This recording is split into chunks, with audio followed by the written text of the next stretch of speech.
I'm cold as hell, but developments are really heating up right now. So we thought we'd put together a top 5 list of developments that you should know. Wait, a top 5 list? Really?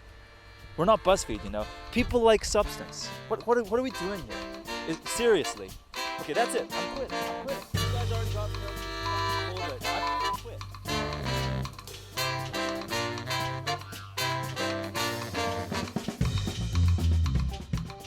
Let's start with the Willow Tree. At 29 stories, a proposed Willow Tree Tower will be one of the tallest buildings in Halifax if constructed. While that may be an honorable distinction for some, nearby residents certainly don't think so.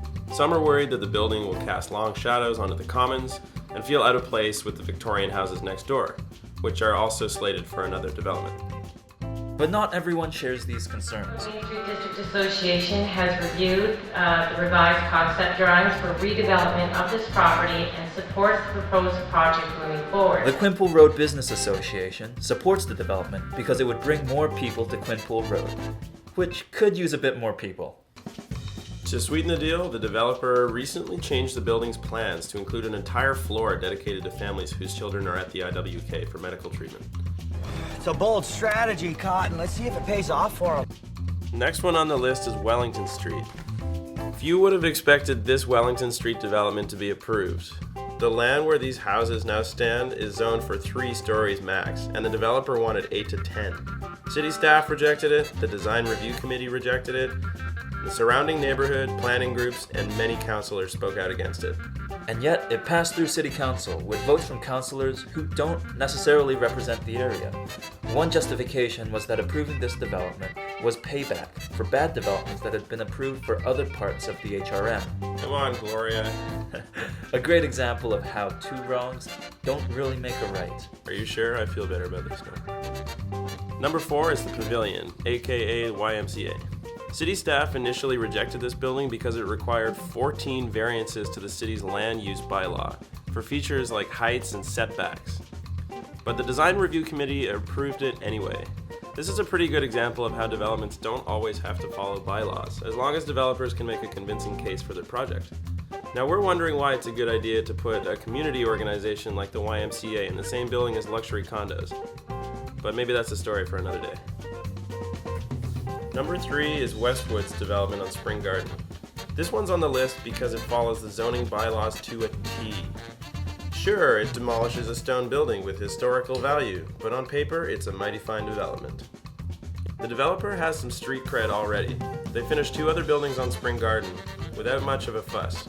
However, this particular development has brought some criticisms from groups because it would block the nice new view of the Citadel from the top floor of the Central Library. Now hold on, that it looks like it's only blocking half the view. Okay, whatever.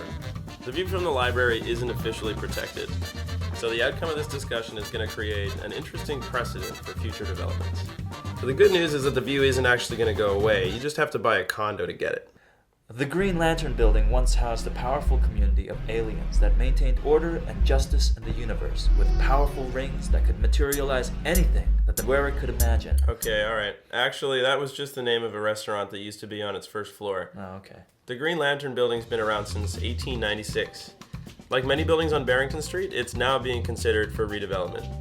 This project would maintain the current facade on Barrington Street, but it goes to greater lengths to preserve the original structure than other projects, by keeping much of the interior masonry and the elevator shaft. For a historic city like Halifax, a lot of new developments tend to ignore or just pay lip service to the buildings that they replace. The Green Lantern seems to be one of our better efforts to preserve history. Drum roll, please. Last but not least, the Ben's Bakery development on Quinpool Road. This development isn't fully baked yet. You could say it hasn't even made it into the oven. Ooh. And we're interested to see how it rises. Okay, cut it out with the puns, you say. The Ben's Bakery site is in its early stages of public consultation, but it's definitely a development to look out for. Currently, ideas for the site include a mix of housing types with seniors' homes, townhouses, and apartments, as well as a park and a community oven. It's a particularly large site in an area that hasn't seen much change for a while, so we're interested to see what eventually gets proposed. One thing we do know for sure is that it won't be baking as much as it used to, but it'll make a lot of dough. These are the developments we're most interested in right now. Whether you agree with that list or if you think we're just plain wrong, we'd love for you to let us know in the comments. We're PLANifax, and I guess it's time to face the strange. Changes lá. Vem meu trem, vem meu trem. Tô saindo fora aí, agora eu vou me dar bem. Changes lá. Vem meu trem, vem meu trem. Sei que tá na hora aí, agora eu vou me dar bem. Sem trem.